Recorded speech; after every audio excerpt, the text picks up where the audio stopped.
the Trump presidency starts to take shape, it looks like he's rethinking one of his biggest campaign pledges.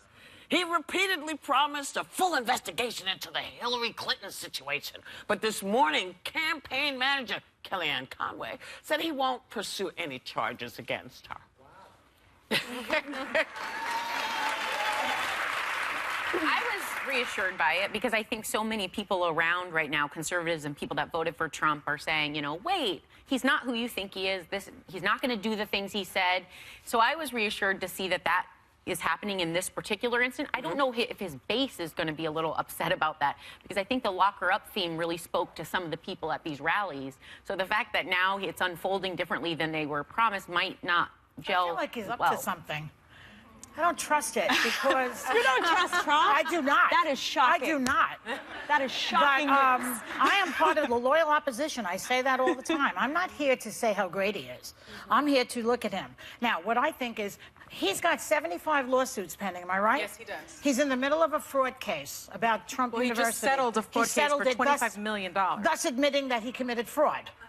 Admitting he does not admit any guilt. He settled without any admission I of think guilt. when you settle, there's some not always. Well, not it always. is. But make your point. But he also has business interests all over the world that are in conflict with the presidency. They're saying that if he has to give it all up and put in a blind trust, and not in Ivanka's name and not in the boys. And so all of that's going on. I'm wondering why he doesn't want Hillary's case to be a distraction. It's like, I'm not sure. I don't know what the answer is. Maybe people much smarter than me can figure this out. But there's something fishy about it. Well, I will say this. Because he needs it as a distraction. Yeah, my point. Exactly. And I will say this. It's interesting the words that Kellyanne Conway used, because guess what? A president doesn't have the power to press charges against any citizen. That is the job of a special prosecutor or the job you still have to go through the law. You still have to go through the steps. You can't just say, I'm coming to get you. Exactly. The president of the United States doesn't do that. A dictator does that. A dictator does, pursues charges against former political opponents. When he was running, he made statements like, well, maybe the Second Amendment people will take care of her.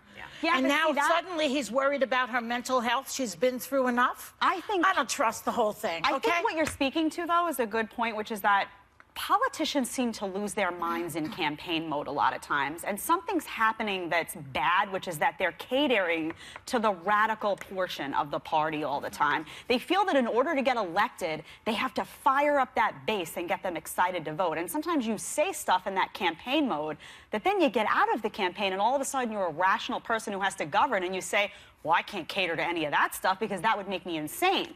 And I think he's going through that. One really funny thing, though, I have to add is that Kellyanne Conway said, one of the comments she made about the Hillary stuff, if Donald Trump can help her heal, then perhaps that's a good thing to do. Come on, Kellyanne. Come on. Come on. And I think... And I like her. I like Kellyanne. I think she's a tough cookie, but come on. And I also think it bears mentioning that the FBI concluded not once but twice, including that October surprise, 11 days before the election, that Hillary Clinton didn't do anything. So the notion somehow that he's not going to go after her is ludicrous. But the bigger point, I think, is Hillary Clinton, that stuff, he has bigger issues to solve now. Because he made a lot of promises to people, and people are out of work, and people are looking for their insurance issues to be solved. And he made a lot of promises about immigration and everything, and people are saying, you know what, stop worrying about Hillary Clinton and start worrying about us. Well, good luck.